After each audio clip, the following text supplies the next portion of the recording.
नमस्कार। स्वागत है आप सभी का मेरे चैनल में। और आज की कहानी शरत चंद्र चट्टोपाध्याय द्वारा लिखी हुई बांग्ला कहानी है, जिसका शीर्षक है मंझली दीदी। आज मैं आप सबके समक्ष इसका भाग 1 प्रस्तुत करने जा रही हूँ। आशा है आप सबको अच्छी लगेगी। तो चलिए शुरू करते हैं। किशन की माँ चने मुरमुरे भून भून कर और रात दिन चिंता करके बहुत ही गरीबी में उसे 14 वर्ष का करके मर गई। किशन के लिए गांव में कहीं खड़े होने के लिए भी जगह नहीं रही। उसकी सौतेली बड़ी बहन कादम्बिनी की आर्थिक स्थिति अच्छी थी, इसलिए सभी लोगों ने राय दी, किशन तुम बड़ी बहन के घर चले जाओ, वह बड़े आदमी हैं, तुम वहाँ अच्छी तरह रहोगे। माँ के शोक में रोते रोते किशन ने बुखार बुला लिया था। अंत में अच्छे हो जाने पर उसने भीख मांगकर माँ का श्राद्ध किया और मुंडे सिर पर एक छोटी सी पोटली रखकर अपनी बड़ी बहन के घर राजघाट पहुंच गया। बहन उसे पहचानती नहीं थी। जब उसका परिचय मिला और उसके आने का कारण मालूम हुआ तो एकदम आग बबूला हो गई। वह मज़े में अपने बाल बच्चों के साथ गृहस्थी जमाए बैठी थी। अचानक यह क्या उपद्रव खड़ा हो गया। गांव का बूढ़ा जो उसे रास्ता दिखाने के लिए यहाँ तक आया था, उसे 2-4 कड़ी बातें सुनाने के बाद कादम्बिनी ने कहा, खूब मेरे सगे को बुला लाए रोटियां तोड़ने के लिए।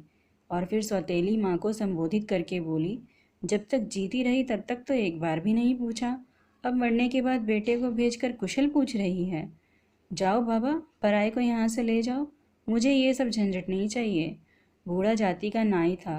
किशन की माँ पर उसकी श्रद्धा थी, उसे माँ कह के पुकारा करता था, इसलिए इतनी कड़ी कड़वी बातें सुनने पर भी उसने पीछा नहीं छोड़ा।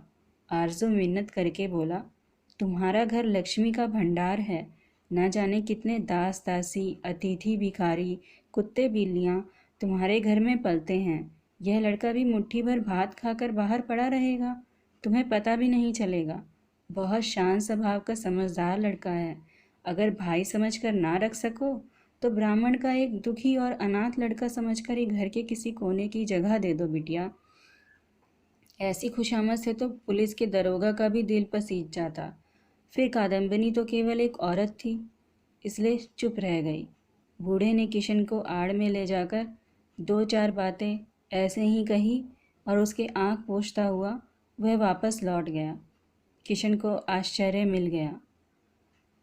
कादम्बिनी के पति नवीन चंद्र मुखर्जी की धान और चावलों की आढ़त थी। जब वह दोपहर 12 बजे लौटकर घर आए तब उन्होंने किशन को टेढ़ी नज़रों से देखते हुए पूछा, कौन है ये? कादम्बिनी ने भारी सा मुंह बनाकर उत्तर दिया, तुम्हारे सगे रिश्तेदार हैं, साले हैं तुम्हारे। इन्हें खिलाओ पहनाओ आदमी बनाओ, तुम्हारा परलोक सुधर जाएगा।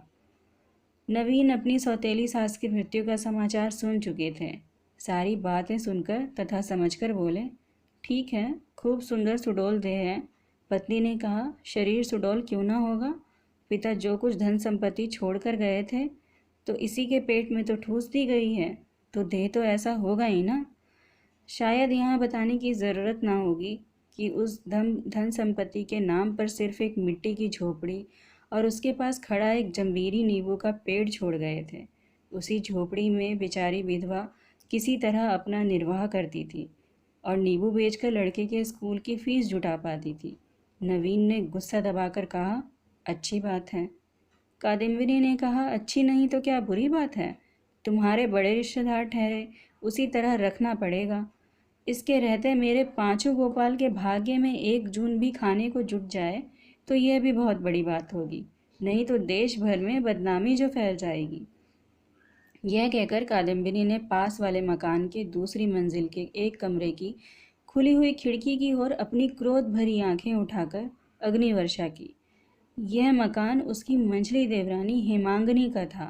उधर बरामदे में एक किनारे सिर नीचा किए बैठे किशन लज्जा के मारे मरा जा रहा था। भंडार घर में जाकर कादम्बिनी नारियल की भेंटी से थोड़ा सा तेल निकाल लाई और किशन के पास रखकर बोली, अब झूठ मूठ टसवें बहाने की ज़रूरत नहीं है, जाओ ताल में नहा आओ, तुम्हें तेल फुलेल लगाने की आदत तो होगी नहीं, फिर भी इसे लेते जाओ। इसके बाद उसने ज़रा ऊंची आवाज़ में अपने पति से कहा, तुम नहाने जाओ तो इन बाबू साहब को भी लेते जाना, कहीं डूब डाब गए तो घर भर के हाथों में रस्सी पड़ जाएगी। किशन भोजन करने बैठा था एक तो उसे कुछ अधिक खाने की आदत थी। उस पर कल दोपहर के बाद तो उसने कुछ नहीं खाया था। आज इतनी दूर पैदल चलकर आया था और अब दिन भी ढल गया था। इन कई कारणों से थाली में परोसा सारा भात खत्म हो जाने पर भी उसकी भूख ही नहीं मिटी। नवीन पास ही बैठे भोजन कर रहे थे। यह देखकर उन्होंने कहा, किशन को थोड़ा और भात दे दो। कादम्बनी कहती है, देती हूँ। उसने भात से खचाखच भरी एक थाली लाकर पूरी थाली किशन की थाली में उलट दी। इसके बाद ज़ोर से हंसती हुई बोली, यह तो खूब हुआ। रोज़ाना इस हाथी को खुराक में जुटाने में सारी अरड़ खाली हो जाएगी। शाम को दुकान से 2 मन मोटा चावल भेज देना, नहीं तो दिवालिया होना पड़ेगा। बताए देती हूँ अभी। मर्म बेदी लज्जा के कारण किशन का चेहरा और भी झुक गया। वह अपनी माँ का एक ही लड़का था। यह तो हमें मालूम नहीं कि अपनी दुखियारी माँ के यहाँ उसे महीने बढ़िया चावल मिला करते थे या नहीं, लेकिन इतना ज़रूर मालूम है कि भरपेट भात खाने का अपराध में उसे कभी लज्जा से सर नहीं झुकाना पड़ता था। उसे याद आया कि 1000 अधिक खा लेने पर भी वह अपनी माँ की खिलाने की साथ कभी पूरी नहीं कर पाता था। उसे यह भी याद आया कि कुछ दिन पहले गुड्डी और चरखी खरीदने के लिए उसने 2 करछुल भात अधिक खाकर माँ से पैसे वसूल किए थे। उसकी दोनों आँखों से आंसुओं की बड़ी बड़ी बूंदें निकलकर चुपचाप खाने लगा। वह इतनी भी हिम्मत नहीं कर सका कि बायां हाथ उठाकर आंसू पोंछ डालता। वह डरता था कि कहीं बहन देख न ले।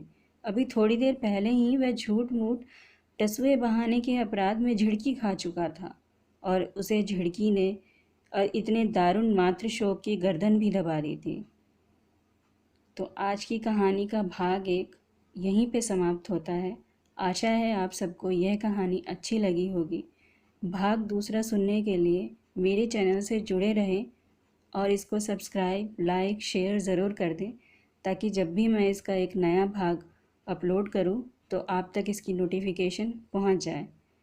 तो चलिए हम मिलते हैं इसके अगले भाग में। तब तक के लिए धन्यवाद।